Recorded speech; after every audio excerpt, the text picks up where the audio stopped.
ওয়াল্লাহু লা ইয়াহদিল কওমায-যালিমিন। আল্লাহ পাক আয়াত কারিমা নাযিল করে জানিয়ে দিলেন, ইসলাম কবুল করার পরে হাজীদের পানি পান করানো কিংবা মসজিদ হারামে রক্ষণাবেক্ষণ করা আর জিহাদের আমল কোনোদিন সমান হতে পারে না, কোনোদিন সমান হতে পারে না।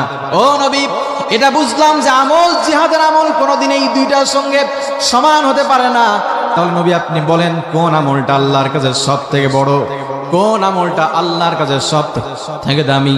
আল্লাহ তাআলা আয়াতে কারিমা নাযিল করে জানিয়ে দিলেন, আল্লাযীনা আমানু ওয়া হাজারু ওয়া জাহাদু ফি সাবিলিল্লাহি বিআমওয়ালিহিম ওয়া আনফুসিহিম আ'যামু দারাজাতান ইনদাল্লাহ। আল্লাহু আকবার বলেন।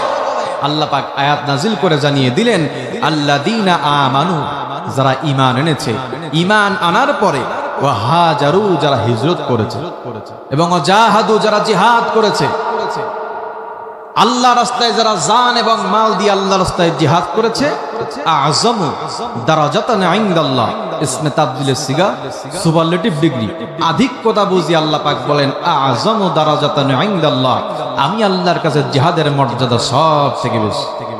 এই বক্তব্য কার? জোরে বলেন বক্তব্য কার?